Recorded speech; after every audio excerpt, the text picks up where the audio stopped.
Restart. Rewind. You are listening to In Response, a legacy podcast. A show where three handsome guys talk about their favorite Magic the Gathering format, Legacy. This show is brought to you by createness@anycost.com and austrian-legacy.com. You can support the show at patreon.com/response_legacy. And now, lean back and enjoy.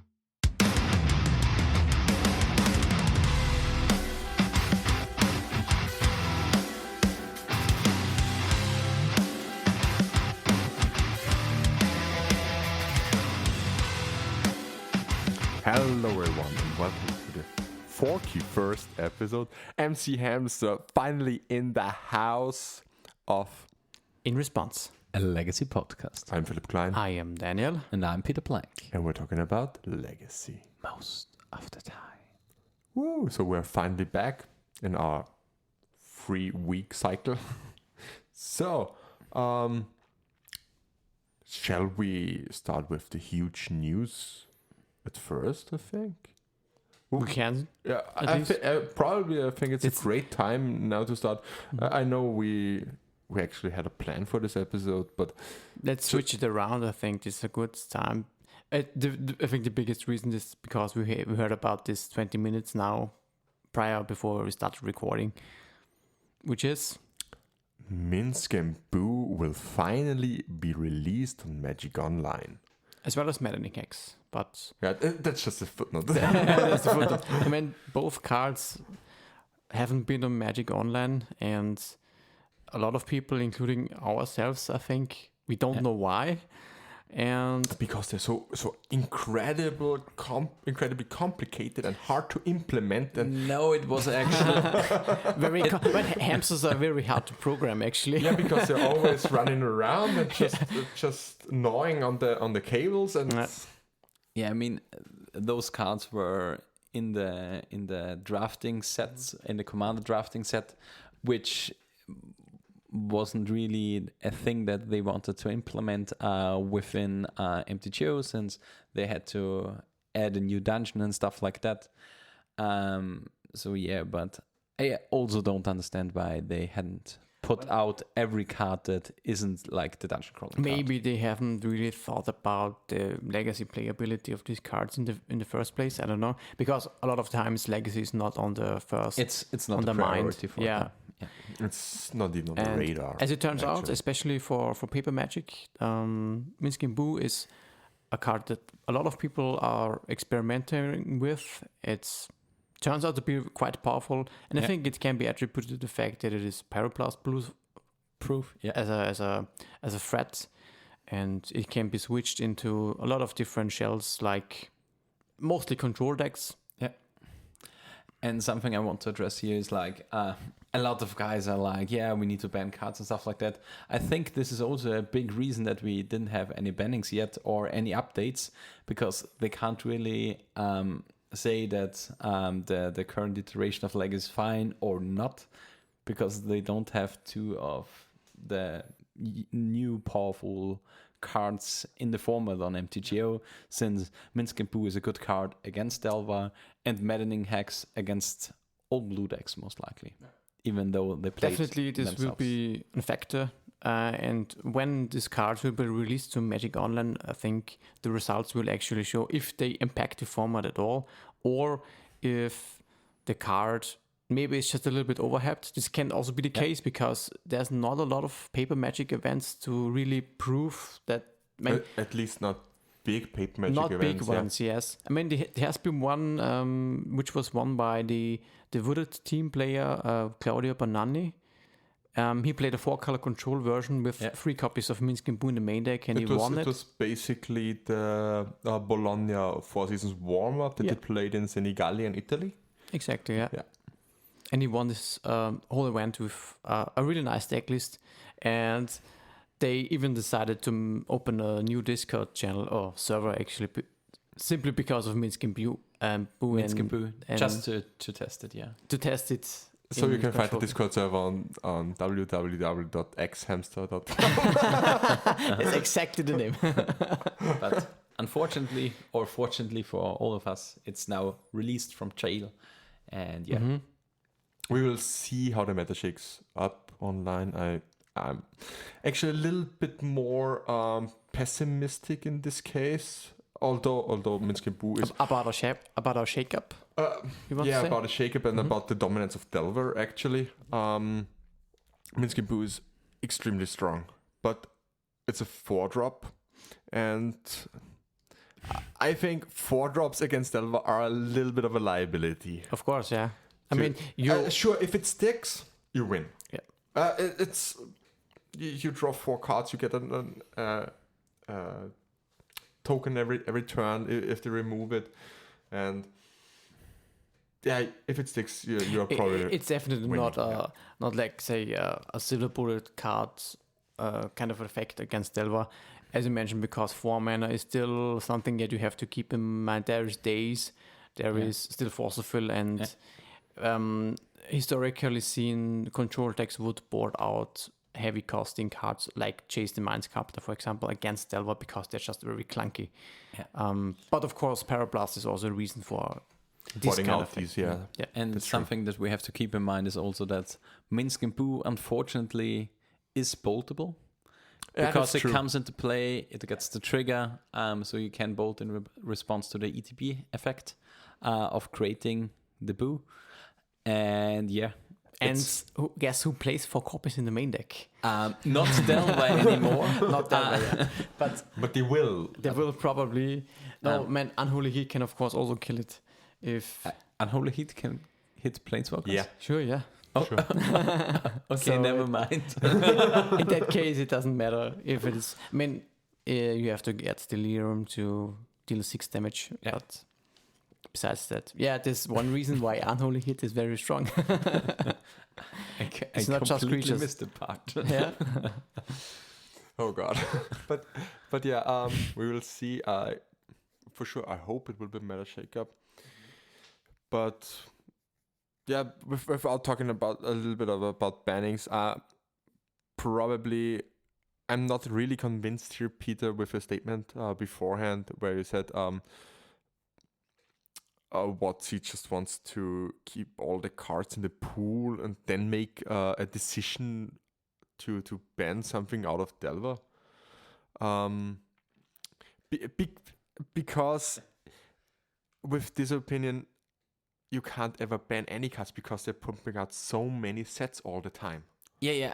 I said just because the paper metagame just differs from the online metagame, and the sources from the paper player stated that Minsc is a good card against it or Maddening Hex, so it may change up the meta. So if you ban out now a card, and the format would get fine with it, even it may not, and maybe the chances that the format is fine with those 2 cards adding to the format is like 5%.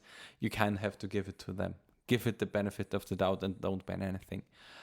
It's a really unfortunate situation that we are in, Yeah, but really. the data points are not that reliable.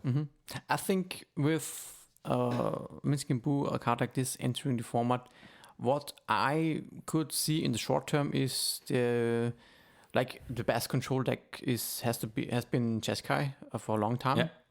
And maybe this will bring back some versions of Rak or 4-color at least. Yeah. I'm pretty sure it will be Rug because I really like the Rug lists that I've seen lately with I think Uro and Ledger Shredder. Yeah. These are really great. You These mean are great. the Rock Templists? Yeah, Yeah.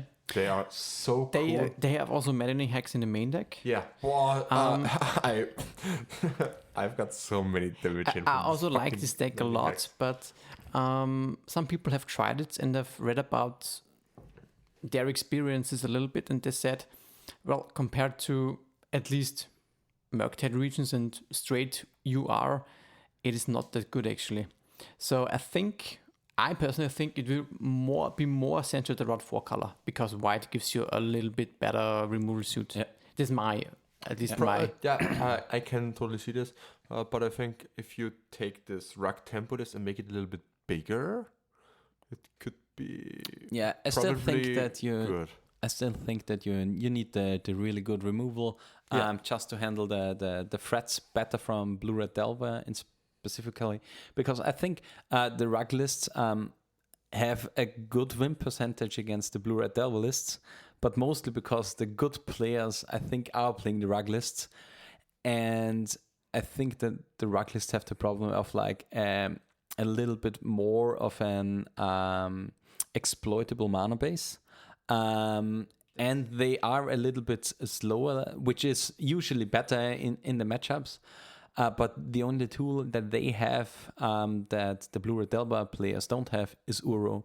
And if you can avoid the Uro and play a good game with your Murktide regions, where they have only, I think, 2 Pyroblasts in the main deck as a removal, you're pretty good to go. Mm-hmm. Yeah, that's true. Murktide is really, besides Pyroblast, there's not really an option how Rug can effectively deal with this card.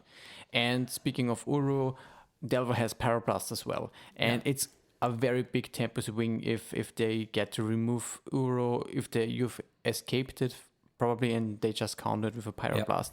It's a pretty big setback, I think. Yeah, it's fine and good in grindy matchups, and when you have the opportunity to really cast it.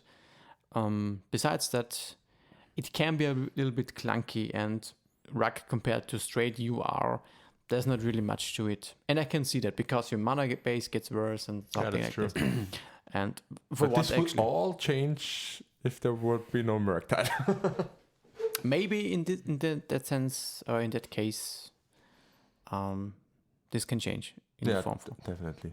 Yeah, but these are all shadows, and we don't know how the ghosts will decide how the format will be ruled in the near future or further away future. So. Yeah, that's true. And the other big card that's going to be released is Maddening Hex. Mm-hmm.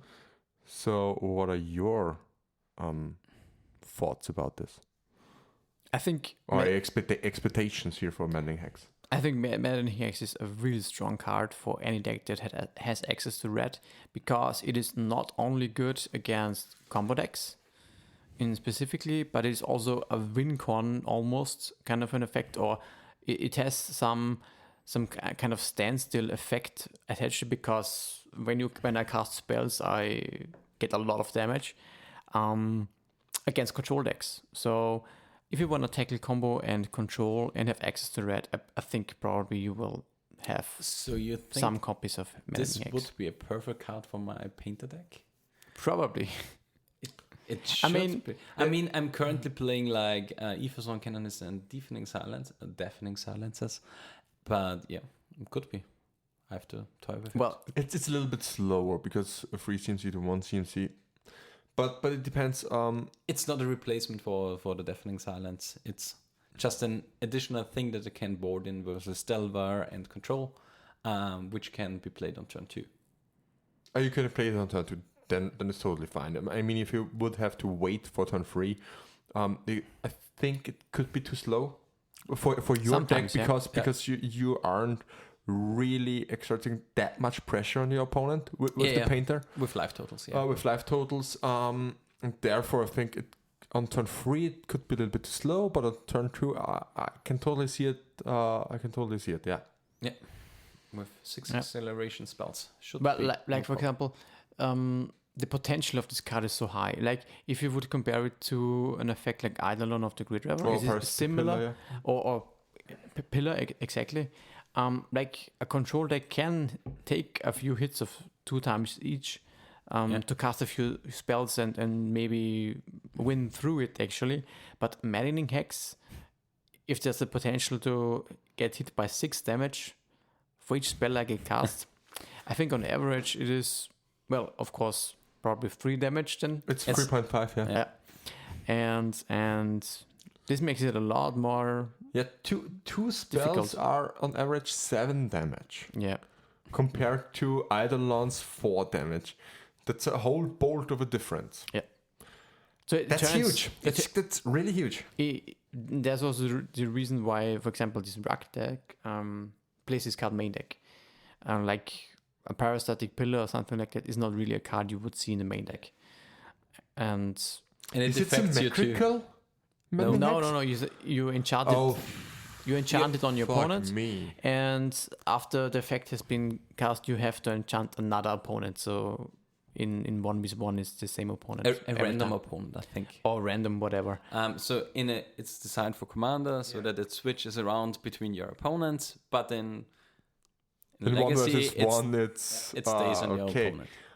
I mean, I really like the idea that it switches around, but that could certainly be too strong for Legacy. No, it's just a hate piece that costs 3 mana. Yeah, And a it's hit piece. easily removable. Yeah, we will Nowadays see with it. Prismatic Ending, any bounce spell. So it's really fine. Yeah, where it takes 6 damage.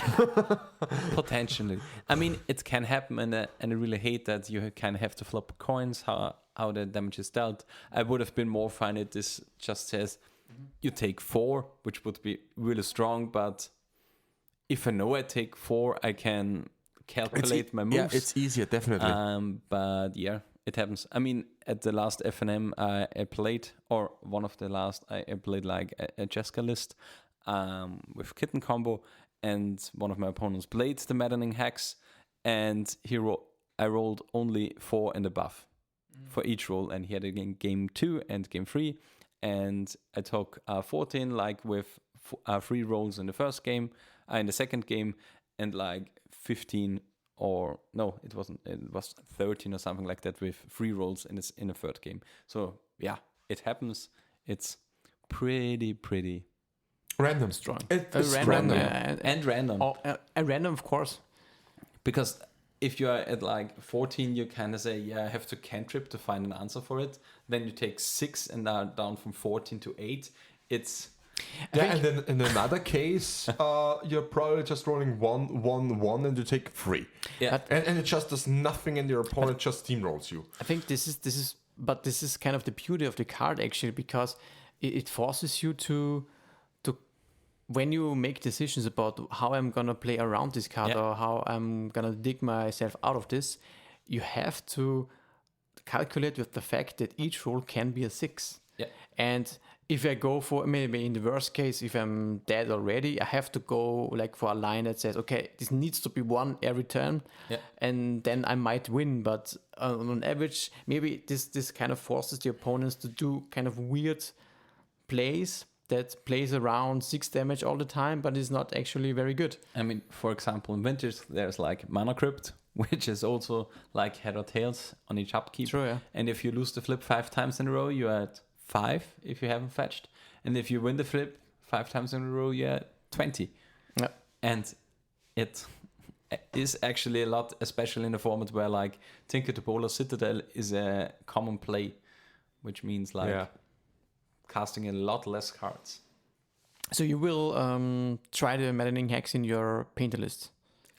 I think I will add them to the sideboard or something I like think that. this might also be a card from Mardu, maybe. Maybe it's slow, but this is kind of a combo hit. Kind of piece. That's the problem, because I don't have any kind of acceleration in these Mardu style mid-range lists. So But you can play it main deck. yeah, but I think it's basically the same like I said to Peter. It's too slow for my opinion on turn 3. I would probably play it instead of, in my opinion, maybe try it instead of Akaya, for example, a 3 mana slot, and then this is, I think, a better win con. Yeah, I agree here. This is like not really a hate piece, because you have Deafening Silence for this. This is more like an end game. Okay, now I'm sealing the deal with. This is also a win con, despite being for hate piece is kind of slow. Yeah. Maybe Stompy decks will play this more frequently, because they can cast it turn a local player of us basically played this card like 4 months ago. Okay. And they steamrolled everyone? Yeah, I think so. It was like a fun thing that I looked up this card and I think it's fancy. He's always the guy that like plays crazy shit. Something like his Lotus in his in his mono-red Stomp It list with Bloodsun and stuff like that. And he played it because he said, yeah, it's a fun card. I want to toy with it. I mean, for Stomp, it's like a little bit of a problem because it costs like 2 red and a colorless. Red is hard. And Sure. red is a problem typically for this deck, especially since you can't accelerate it out on turn 1. Or you can, you would but it's Siemens Spirit Guide. Siemens Spirit Guide, or Tomb Spirit Guide, or Petal. Yeah, or the Chromos or something like that, and another red card, and so it's like an awful lot of In that resources. sense, Yeah. it's on more resources. often probably a turn 4 play, Or turn- kind of. turn 2. Turn 2, probably a turn 2 play. Yeah. Yeah, Turn 1 mountain, or turn let's 2 say this turn one. 2 to 3, yeah, on average. But yeah, Even in a more red. Yeah. so yeah, I think Sam Dems wants to try it in Infect. That he, the Minsc or the Maddening games. the Minsc. Yeah. I'm sorry, I'm now switching back to Minsc now. Yeah, because it basically pumps the cards Yeah. when he Doesn't it just pumps creatures with yeah, trample and haste? There's one card that gives it trample. Berserk. Berserk. Okay, yeah. And I after can- Berserk you can give it +3/+3. And it is a granny card as well. And it's a grind it card. has the option as well. But I'm not so sure. if that's that good because you give them the counters after Berserk. So you have to Berserk. I'm It's a looking forward to what he can do with this. Yeah. Maybe I'm it will be- intrigued here. Yeah, Yeah, yeah. definitely. It will be interesting. Very much, yeah. We will see that he will then in the Cyborg games put Mm-hmm. out the 4 Glistener Elves, the 4 Lighted Agents, and puts in other good cards, and then plays Rug. Puts in good Finally, cards. a good Infect list I can look at. And then he plays Delver and Dragon's Rage Tenor Murktide Now it's region. good. and Urus. That's strange. So yeah, but yeah. I think we're 20 minutes in. I think we have made a great intro now. If you like our cast, follow us on Twitter. It's @response_legacy, and be a patron of our cast and help us provide this great podcast for you. Yeah. And be Patreon- one of our patrons like Gino Christianoids or Matt Duncan. So consider donating to patreon.com/response_legacy. And I think we will start with another big topic, Yeah. which will happen on Sunday, which is the set. What's the correct abbreviation here? Is it Summer's End Tournament or Season's End Tournament? I'm not sure here. Season end tournament, because we only have one. We in the past had a split up season where we have winter and summer season, So we had wet and set. wet and set. And this time around, we changed the season to a whole year season, Yeah. and for that reason, it's a season end tournament So that's basically of our league. Yeah, Yeah. for regular listeners, they know that we have in Austria the Austrian Legacy League. Yeah. And it's come to an end now. We have now we are in the middle of the summer break, and at the end of the summer break, just before the start of the next season, we have the season end tournament, which is kind of a grand finale of the season that happens before in the last year, and there we also crown our champion from the whole Austrian league over the whole year. Yeah. And yeah, when one has to or can claim another title of the season and tournament champion there, which is just a regular tournament at the local game store with some form of coverage again. Yeah. This time not really streaming, not yet at Yeah, least. we aren't live, We are working on it, unfortunately. but it will be soon Yeah. when we're heading into the next season. But we will record the event, and Peter and Most Flo- likely, Florian just play Helm on Twitter. We will most likely make coverage for this event. You may have watched the last event, the Big Sunday Legacy. This time we try to have all the top 8 matches in there, but we will see how it happens. Awesome. So I think So we will put it onto our YouTube channel. Yeah. You can find it on Austrian Legacy League. I think I myself will be there. Philip, you said you won't be there. Yeah, unfortunately, I'm with my girlfriend at my parents-in-law. So Okay, yeah, that's at least a good excuse. it's an excuse. It's the excuse we get. I would love to play it. I would love it even more to commentate it. Yeah. But Maybe yeah, next time. there are some things that you just need to do, and this is one of them. One of these, yeah. So, but you I'm- will attend. I will attend. I will play. Mhm. I will be on something not Painter, maybe. Really? No, I will play. So you, I would have been surprised now.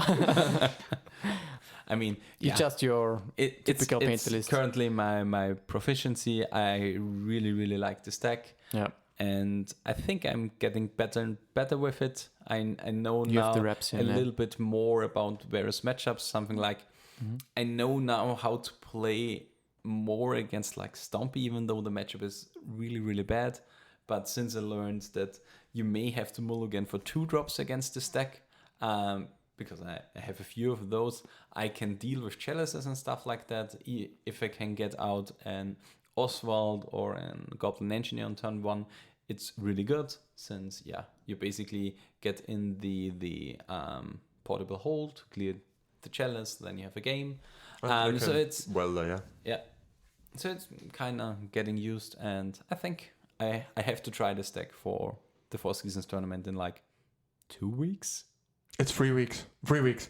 2 weeks would be a little bit extreme. Am I wrong here? It's after this weekend, It's then on- 2 weekends. Yeah, I gotta look this up. I need to. When this episode's released, it's 2 weeks. Yeah, Oh my gosh, I need to pre-register. I have pre-registered anyway. Too. So Yeah, this will be a nice kind of testing event also for this. yeah. season. Especially. we booked our hotel. We booked our hotel and have a car reserved. Yeah, so also everything is fine. Everything is fine. We just need the pre-registration for the event. Well, yeah, I'm so looking forward to this again. Bologna is so great. And yeah, But What are you playing? Yeah, that's what I wanted to talk about, because I have I thought about Storm, but you have a new jam. I have a new jam that I almost also thought about this rack list with Minsc and Boo and Maddening Hex.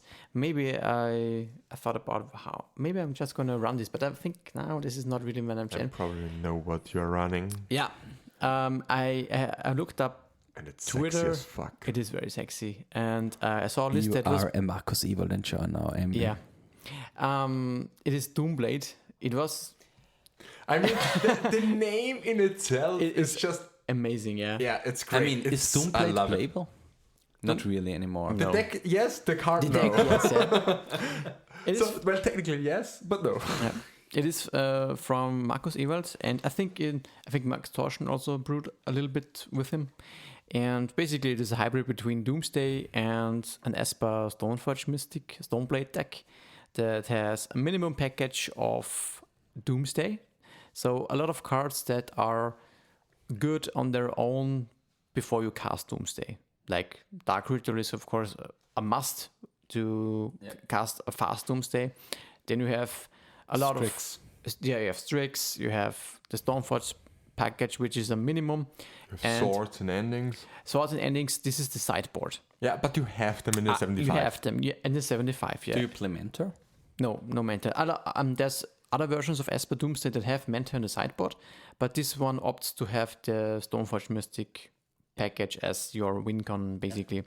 And the idea behind this deck is just to crush Delver, of course. Strix is really annoying. Stoneforge Mystic is strong, and after sideboard, you just transform into an Esper control deck. Remove do you- Doomsday completely. Do you remove? Yeah. Doomsday We have a transitional plan. You have, I think, 12 cards that you sideboard against Delver, or any deck that is fast aggro, let's say. And for all other matchups, you have kind of in between boarding rules, let's say. And it is really good because you have 2 angles of attack, of course. You can go with the creature route, or you can go with a surprise Doomsday and then win with that. Yeah.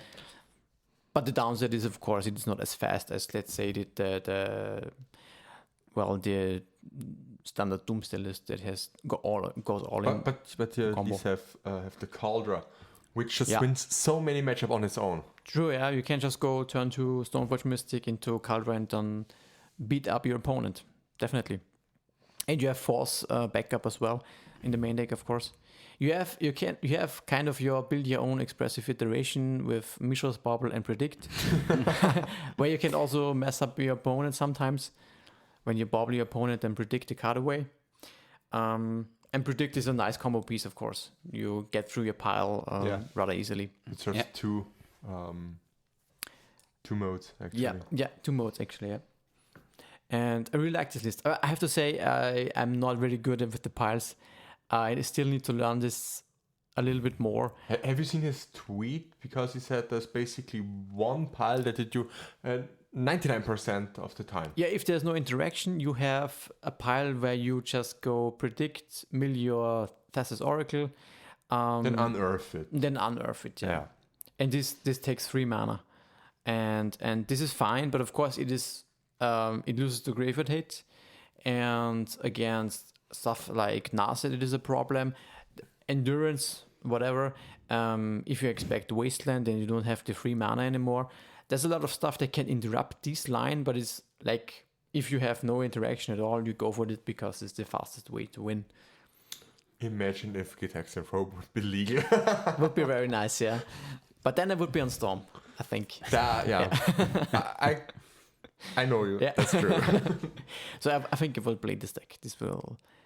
But even though I might mess up a lot of piles, and I certainly have at this point because I'm not an expert, but I want to try it and I want to learn it. So I gotta say, I was also a little bit in between. I also saw this list, saw the name Doomblade, and I thought, fuck this, that's amazing. And I thought, I will build this. And then I saw Killer Bee's Riddler, the Riddler deck. Yeah. And I was, fuck this is amazing. And I was, okay, which one should I build and which one should I bring to FNM? And you brought Doomblade and I brought the Riddler.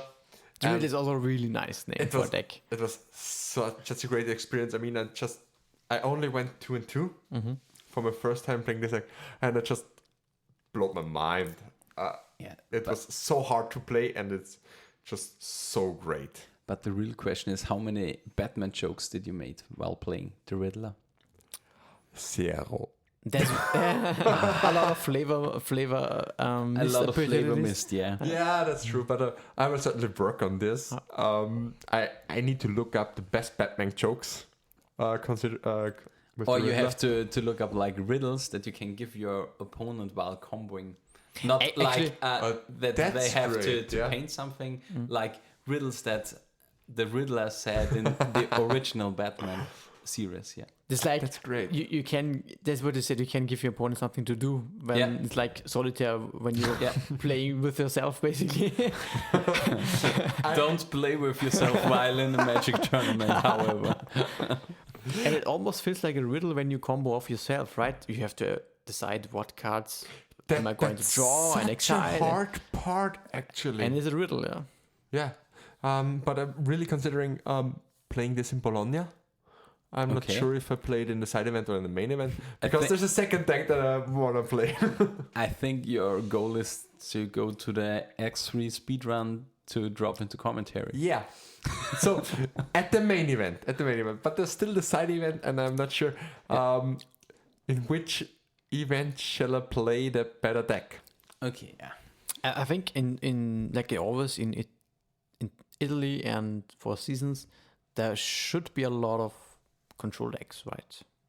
They love their control decks. They love the controllers, especially with Minsc and Boo and winning the 4 round now. And the Wooded team is headed down in Bologna and have a lot of influence on the people around there. So yeah. So do you have a good control matchup with the Riddler?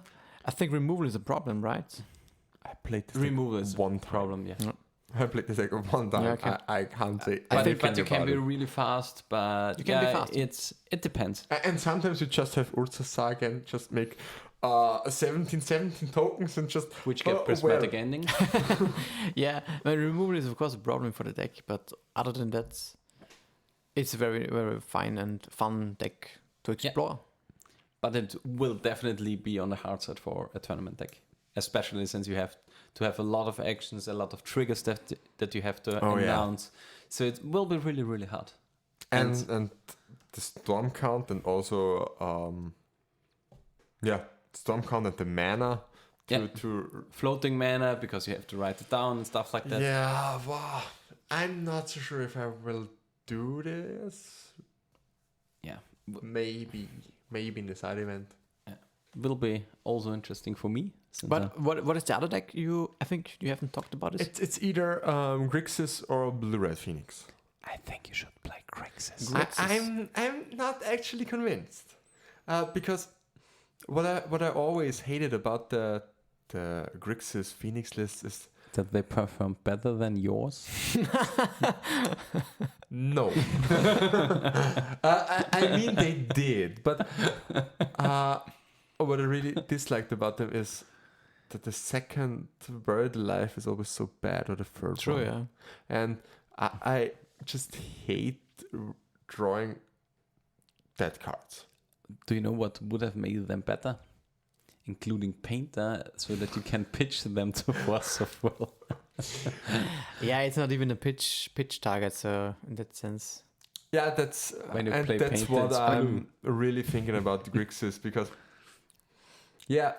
I love the Bird Alive play style, but in the mid-range lists that are not so all in on the combo like I played, the second Bird Alive is just always bad. But this particular Grixis Phoenix list play I think an Ox of Agonas also. Yeah. So the second Bird Alive at least finds the fourth Phoenix and the Ox. Yeah. So it's not that bad. And put in one dead one drop or something like that. Do you have Dragon Rage Chandler or any Delirium cards? You have Dragon Rage Chandler, Ledger Shredder, and Phoenix Phoenixes. and the Ox. I mean, so you only have Dragon Rage Chandler as Delirium cards in the Grixis list. Yeah.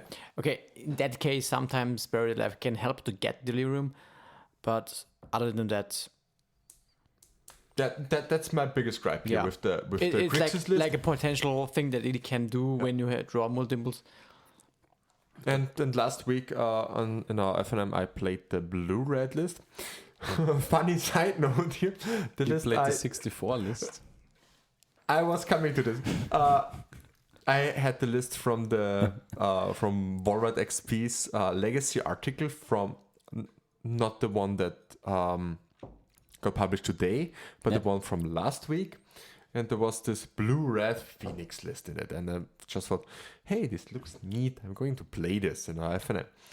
And just I don't know.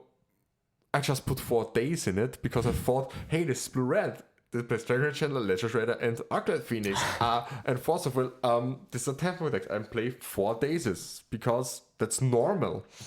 And I built the rest as written. And this deck plays just 14 lands. And what's the funny thing about this is I didn't cut anything for the decks. I just thought they were in the list, in the deck. So I played 64 cards with 14 lands and went 3-1. But you had some mana problems, I reckon. I had so many mana problems. I had, I think, 7 or 8 mulligans because of no lands. Of course. Who would have thought that? I lost against Manuel on Blue-Red Delver 2 games just because I got mana screwed. And that was definitely my fault. So don't put your daisies in this deck. And I still think that 14 lands is still little. It's extremely greedy. And I think this is one reason why days in the deck is a little bit iffy, because you generally have only 1 or 2 lands in play. And if there is Wasteland involved and you just happen to draw 1 land, you just can't daze it, I think. Yeah, that's true. It's difficult. But actually, if Wasteland is a spell on its own, I mean, this deck doesn't play Wasteland, then you can argue that Blue-Red Delver stock iterations only play 15 lands. Sure, yeah. Yeah, but 15 is better than 14. Yeah, and that's why I'm considering playing. I wouldn't include 15th 3 lands. I would at least include the 15th land. The 15th land. That's what that's what I'm going to try.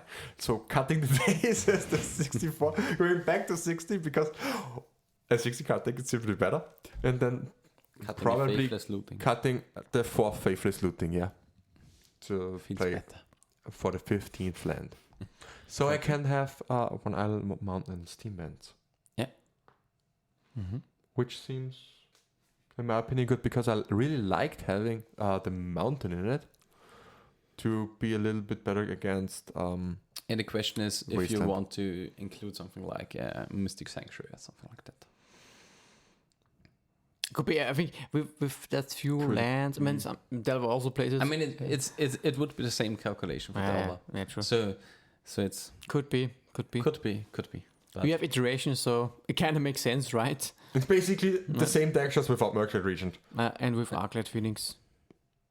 which are really great against Delver, actually. Well, it's grindy, yeah. You bring them can always block. You've got your 3 Phoenix out, you attack, you block, and then you play 3 spells and to get them again and do the same again.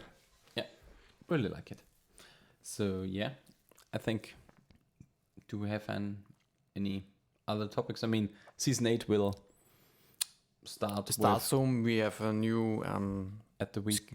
we have a new plans for the seasons, and we will probably be streaming more regularly than Because when we have are a new season. building now a streaming room in our local game store. Yes, Yeah.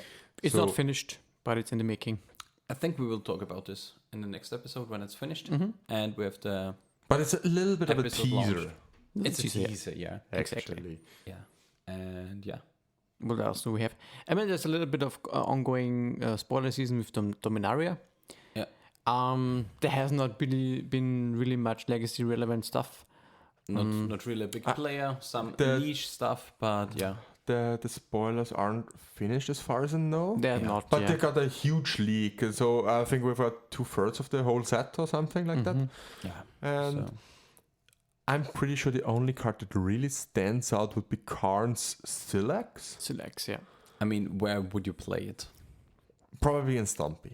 It's only a Stompy card, yeah. But yeah, it's only a Stompy But what card. does it in Stompy? Because it basically clears as the removal side your board. I think it Yeah. depends. You can't activate this Yeah, this you card. can't Yeah. activate it. That's true. But I think it depends on the meta. That this card is a meta call. So if Blood Moon is bad, I mean, it's basically you would something like a play Blood this over Sun. Blood Moon. That's what I wanted to say. It Yeah. is similar effect like Blood Sun, but in a little bit different and sometimes worse. It's a lot worse since Urza Saga is in the format, I think. But the Saga doesn't get shut down by this, Yeah. whereas Blood Sun does actually. Okay. Yeah, Blood Sun removes And- just all Yeah, abilities that's what I from. know. But and I didn't it thought only, about Silex doesn't Mm. remove him. Negates the force of wills that come after this card, basically. Because if you have a force, you force it. If you don't have the force, You can't force it. you can't force the card. So if you draw something a force afterward, it makes this force worse. But that basically implies that you didn't have a force before. Yeah. So I don't think it changes much, especially since if you have to use the front side, it doesn't help with something like in Modern in Tron. I don't know how this card is called. There is the O-Stone? O-Stone. Yeah, Basically, you Oblivion can give like counters on stuff that you have that will then not be killed Mm. by the board wipe. And this one just basically is a Pernicious Deed that wipes your board too. Yeah, that's It true. is a close comparison to Pernicious Deed actually. And I think a worse Pernicious Deed, It comes in tapped. it comes into play tap, but I want to say disregarding the mana requirements. Maybe it Yeah. could use the place of Yokul Hops in the Yokul Hops deck. What does this card do? It basically resets the board to 0. Okay. But it doesn't clear the lands, am I right? It clears the lands also. It clears creatures, artifacts, enchantments, and lands. So is it a symmetrical effect? Symmetrical effect. Like yeah. balance, Yeah, but completely. 4/6 mana. I mean, Okay, 6 Uh, mana? yeah, 6 mana. I haven't heard this card. Yokul. Is this a blade Local somewhere? hops. Yeah. Is this a card that has in play? Yeah, I mean, Phil Gallagher has made some 5/0s with it. Okay, how do you Uh, cheat this in play? Because 6 mana is. You played in Stumpy. You play it in Stompy. In Yeah, Stompy. it's a Stompy card. It's a Stompy card, and it just clears the whole board. And you, I ran into it on Modo, I think last week, where my opponent played the Rekindling Phoenix from Ixalan. Mm-hmm. That says if it dies, you get a 0/1 that you sacrifice on the upkeep, and you get your Phoenix back. And the Phoenix has haste for free. So what you basically do is you go turn 3 Phoenix, turn 4 Yokol Hubs, reset the board, have a 4/3, and the opponent has nothing. Yeah, but Count Salex doesn't clear the lands. Yeah, and Silix doesn't clear the lands, yeah. Yeah, Okay. It is just a pernicious defect. It's just a pernicious deed. Yeah. It comes into play tapped. I mean, it negates the forces. Mm-hmm. It negates something lands. that you fetches. But yeah, I don't think in And Legacy it negates it's Griselbrand. and it negates Griselbrand. But yeah, it's not really relevant because what does Stompy do when you have a 7/7 lifelinker in play? Yeah, that's true. So basically, yeah. I mean, it doesn't even stop like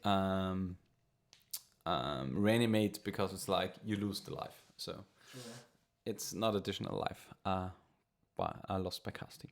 Is there something in this set that's also notable besides the Silex? I don't think it is currently to I the gotta format. say, I find the new Yaya, how do you pronounce it? The Fear Negotiator interesting. It could take the slot of Chandra Touch of Defiance in the Stumpy lists Okay. because it has some great modes and is also the same mana cost.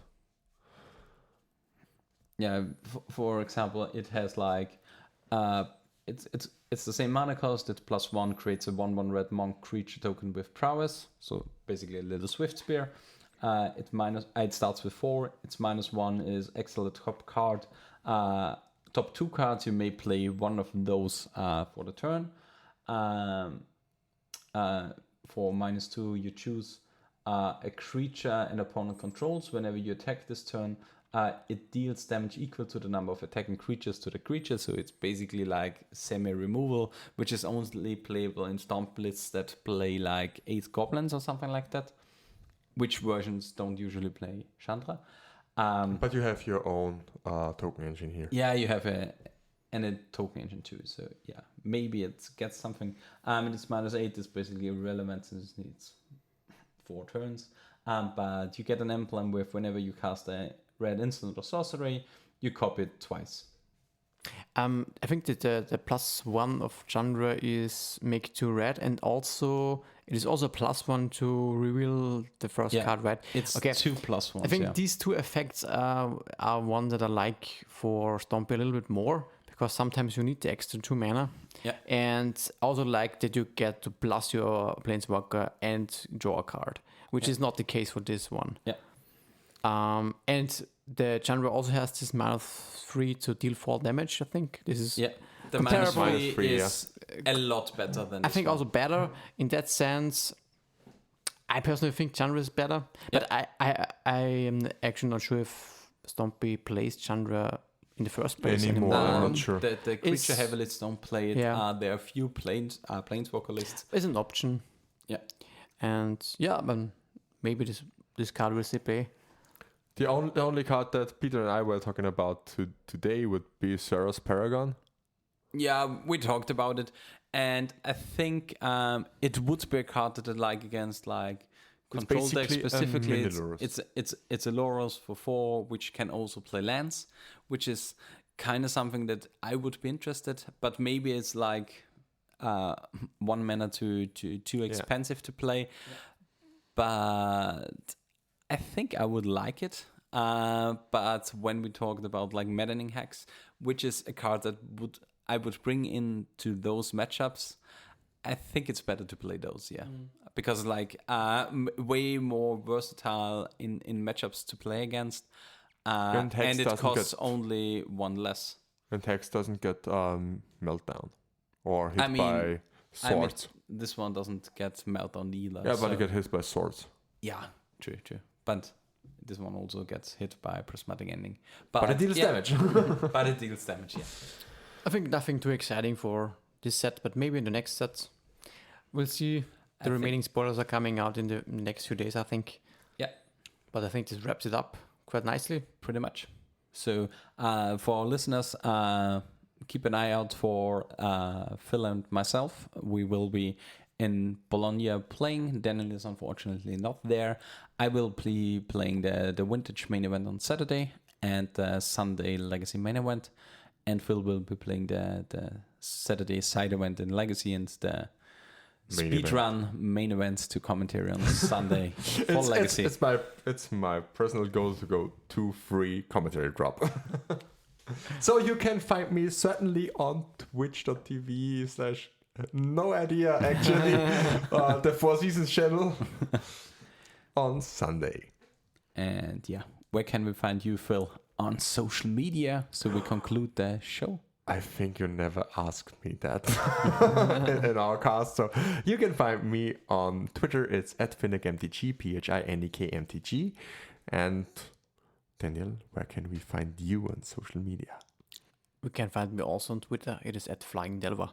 Where can I find you, Peter? You can find me on Twitter. It's @UnicornLord, but the O in the Lord is a 0. And also always go to our link tree. It's in the show notes down below. There you can find the link to our merch shop where you can get nice hoodies or caps or t-shirts to show your support for the cast. And we will sign them if you have them at Bologna. Yeah, that's true. We will certainly sign them. So, Advertisement. I mean, would be great actually. And it would be really cool if we see some nice people in Bologna that are listeners from the show. Yeah. Like the last time. It was like so the last cool. time. It was really cool, yeah. Any conclusion? Just crush Get them your Minsc and and booze. meet people at the Four Seasons. Have fun. I like meat, actually. So, yeah. That's a conclusion for today. In response, the end.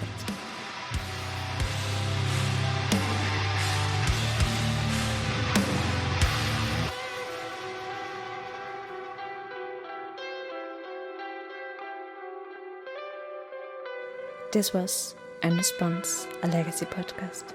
If you enjoyed the ride, feel free to support the show by following, leaving a review, or subscribe on patreon.com/response_legacy.